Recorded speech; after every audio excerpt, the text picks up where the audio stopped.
Avrupa Parlamentosu'nda Çin'in Doğu Türkistan'daki eylemlerinin insanlığa karşı suç teşkil ettiği ve soykırım riski taşıdığı savunuldu.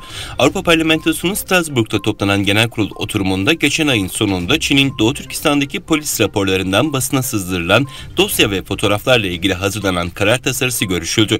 Oturumda söz alan vekiller tasarıda Çin'in eylemlerinin insanlığa karşı suç ve Uygurlara karşı soykırım riski taşıdığının ifade edildiğini bildirdi.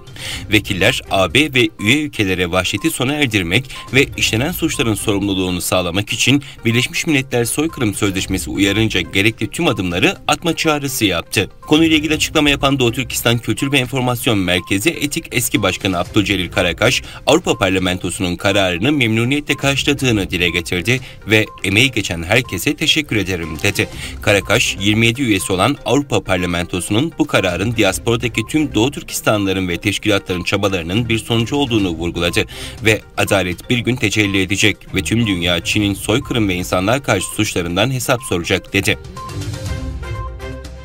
Uluslararası Atom Enerjisi Ajansı Başkanı basına yaptığı açıklamada dün gece geç saatlerde İran'ın nükleer programını denetlemek için Tahran, İsfahan gibi kentlerde bulunan nükleer tesislere yerleştirilen ekipmanlara ilişkin bilgilendirildiklerini ifade etti. Başkan nükleer programı gözlemlemek amacıyla tesislere yerleştirilen 27 kamerayı Tahran yönetiminin kaldırmaya başladığını duyurdu.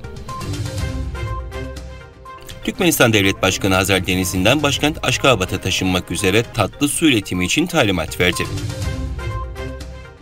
Avrupa Birliği Komisyonu Başkanı Ursula von der Leyen, Ukrayna'yı yeniden inşa edeceklerini, bunu yapmak zorunda olduklarını ve yapacaklarını söyledi.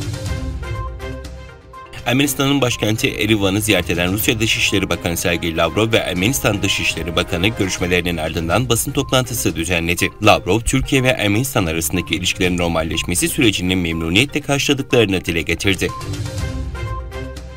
Çin'in güneyindeki Hunan eyaletinde mevsimsel yağışlar birçok seleye ulaştı. Eyalette ay başından bu yana 286 bin kişi evlerini terk etmek zorunda kaldı.